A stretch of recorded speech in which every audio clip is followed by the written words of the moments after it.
Alrighty, good evening ladies and gentlemen, this is Harry Muppet. Welcome back to another Starcraft 2 Daily Masters Cast. Got another awesome game for you here today. Let's start off by introducing the players. I haven't really seen a lot of these guys too much. ParalyzE is up the top left side of the map, and I have seen him a few times in the past, but not all that much. He is 21 years of age from South Korea, plays for the SK Telecom T1 team. So definitely heard of that team a lot. Some of the best players in the world play for that team. And yes, let's go ahead and check out his opponent. You can see already with the pylon over there, he's thinking about doing something fancy. So we'll see how that works out. But looks like his opponent actually did scout out that pylon, so he knows that something funky is going on. It is going to be MyuNgSik. Yes, I actually had to go on YouTube and look up how to pronounce that name. So hopefully the days of me mispronouncing names are behind me. I've decided, look the damn thing up and actually figure it out. So yes, it's going to be awesome. So Mr. MyuNgSik, let's have a look at him, because I've definitely never cast this game before. Otherwise you would have heard me mispronouncing his name in a previous cast. He is 19 years of age, from South Korea, plays for Team Prime. It's a team called Prime. It's not actually called Team Prime. I'm sure there's a Phoenix just coming out there. Very nice stuff. Ooh, so did I lose my Ultra Zoom? Yes, I did. I don't know how that happened. We actually got two Phoenix out, so he hasn't built any Stalkers at all, just gone straight for the Phoenix. And it's an interesting play because there's not a lot that Phoenix can actually do. I mean, they can lift up the workers, but then they'll get owned by Stalkers, and they can attack the mothership core, but then they'll get owned by Stalkers if the Stalkers are nearby. They're really going in for it though. They're really going in. I suppose enough of them could actually start taking out Stalkers. If you got like 4 or 5 Phoenix, you could probably start sniping Stalkers pretty fast. But I don't know. I mean, look at how much damage the Stalkers do to those Phoenix. It's quite a bit. They managed to kill the mothership core, but they are quite beat up so far. And look at this, ParalyzE, boom. He's got his gateway tech, builds 3 more Stalkers. And you could build Stalkers so much easier than Phoenix, and they just own them so well. So yeah, this Phoenix play, even he's continuing to build them. He wants to go for mass Phoenix, but the problem is, ParalyzE can just go for mass Stalker, and he's already got the Twilight Council out, getting Blink up. I don't know if this is due to the Phoenix, or if it was always part of his plan, but regardless, it is going to work out extraordinarily well for dealing with Phoenix. But we do have some stuff coming out as well. Mr. MyuNgSik, obviously not pinning all of his hopes on the Phoenix. He's getting out a bunch of gateway units as well. Got a pylon over there, needs to probably scout that out at some point, but yeah. It's going to be interesting to see how this turns out. Neither player has gone for an expansion yet, which is interesting because usually we would see one. I think ParalyzE is a little bit worried about this Phoenix to go for an expansion, and MyuNgSik just threw everything he had into getting those Phoenix.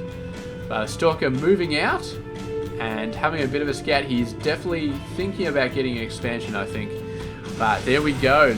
No longer thinking about it. He's thinking about running away now, and we'll see how it goes. ParalyzE has vastly more Stalkers, and he does have Blink versus MyuNgSik, who has the Phoenix, but not a lot in the army department. So we got 13 versus 6, and then 6 Phoenix, which I do not like MyuNgSik's chances, because even if every Phoenix lifts up a Stalker, that's basically just evened it out, and ParalyzE still has Blink, so I just don't see the Phoenix working there. I mean, granted, he can keep him around the long term. He can run in and start sniping workers, because you don't want to have to be building cannons all over the place to deal with bloody Phoenix. I mean, because I do believe that cannons cost quite a bit more than the anti-air alternative for other players. Even with the Zerg, I think they cost like 75 minerals, which you add in the cost of the worker, it's still less than a cannon, which is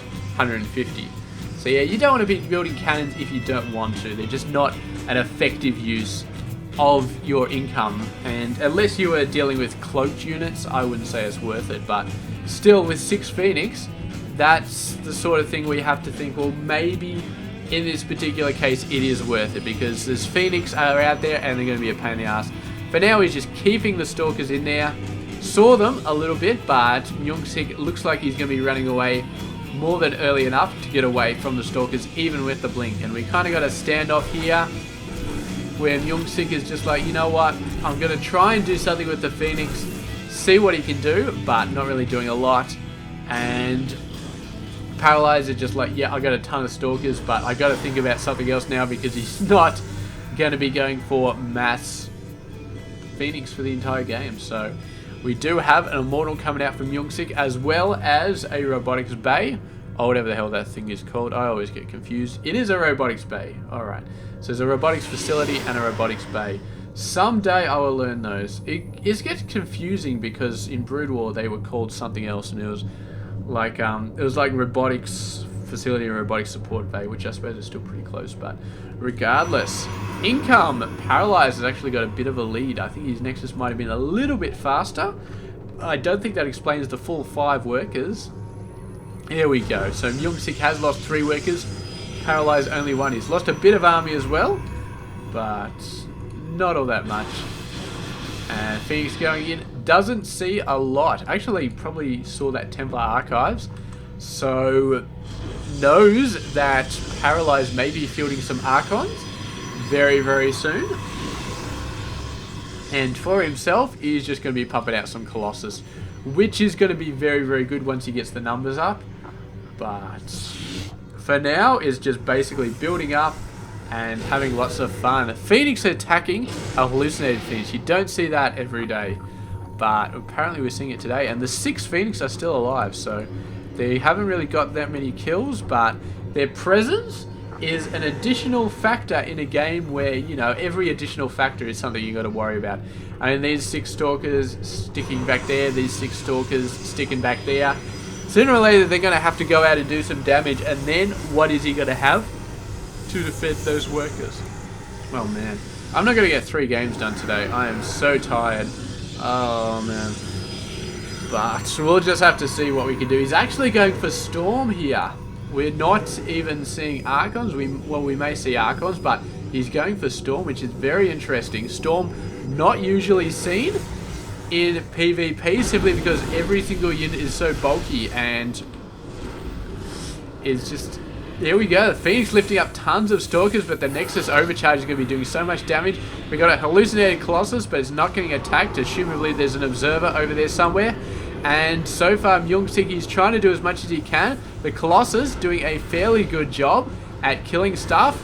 And the Phoenix lifting up the Stalkers, which I think is the main reason why ParalyzE just hasn't demolished this force so far, with all of those Stalker numbers. But he's still trying to get in there. The Colossus trying to do a good job, but MyuNgSik just didn't have enough ground units, and there's just so many ground units for ParalyzE. So he tried to hold off for the longest time. Eventually, ParalyzE just had too many units, just pushed out and did some damage. How we got with the upgrades?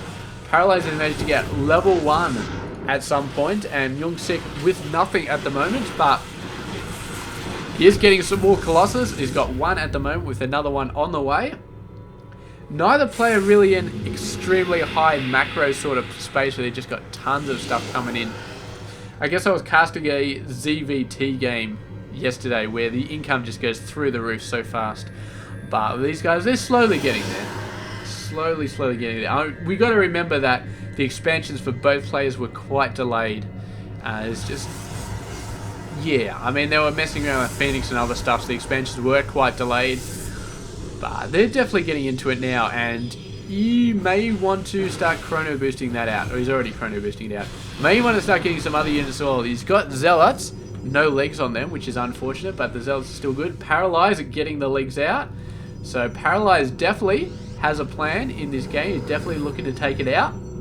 And MyuNgSik, I'm a little bit worried about him.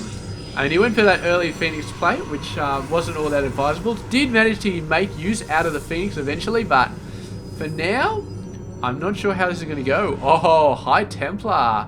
Is he going to hit workers with it?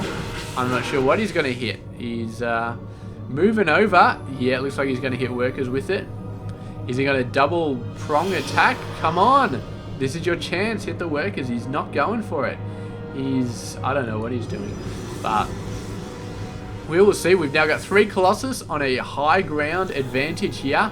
And suddenly ParalyzE has got a ton of forces, but I don't know if this is going to happen. They're all going to be squeezed into this tiny area, and with 3 Colossus, those guys can just absolutely tear things up in a ramp like this. And I would not bet on ParalyzE actually making that victory right there, but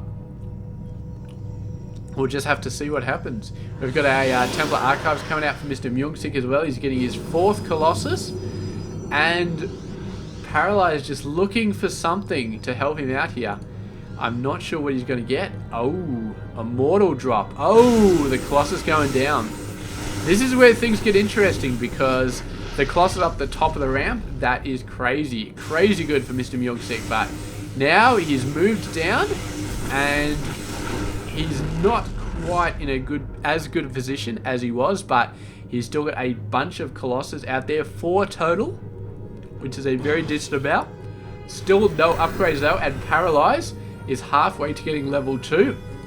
Also busting out with a ton of Archons. Hasn't really let loose a Storm yet, so I don't know if he actually cancelled that research, so he never did end up getting Storm. But I guess that's why he never landed that High Templar on the top of the main base, because he never actually ended up getting Storm. But here we go, MyuNgSik. Oh, if he starts going uphill against these guys, it's going to be dodgy. You got to remember, there was that, whatchamacallit, the Warp Prism with the Immortals in it.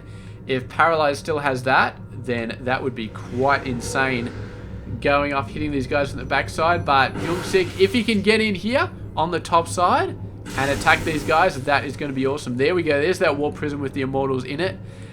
He's fallen back. He wants to attack on this high ground, but ParalyzE looking to do a flank here.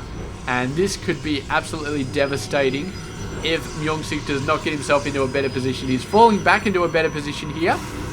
And so far, starting to look pretty good, but now he's going to get flanked from the other side. And Zealots coming around the back. There we go. The Immortals being dropped off right behind the Colossus. This is a hell of a flank right here. Opening the Warp Prism. Tried to warp in a ton of Zealots, but MyuNgSik managed to kill the Warp Prism before they landed in. I don't think it's going to make a difference that the Colossus all being destroyed. Got enough of a flank in to make it work, and MyuNgSik just had to give the GG right there. So very unfortunate, but ParalyzE just had the position, and he just seemed to be doing such a great job the entire game. So really, really good stuff. I guess that's the advantage of having a heavy Archon, Stalker, Immortal army. You don't really need to worry about position. You just need to make sure that you don't get stuck in a choke, or, you know, anything like that. If you get stuck in a choke, then you get screwed. Whereas MyuNgSik, with his Colossus army, it was very, very position dependent. And you saw how easily that flank broke him right there. Just, the Colossus just, oh man. And the Immortal, with the double Immortal drop in the Warp Prism, dropped beautifully right where those Colossus were. And it was just so awesome. Because the worst thing you could do is march your Immortals in the front and have them start attacking Zealots, because that just sucks. I mean, the Immortals just get owned in that situation. They do almost no damage, but the Warp Prism drop, very, very nice. So here we go. That's the game. Mr. ParalyzE taking out Mr. MyuNgSik, and yeah, that's it. Thank you very much for watching this game. I do hope you enjoyed it, and I will catch you guys tomorrow with another one. Stay tuned.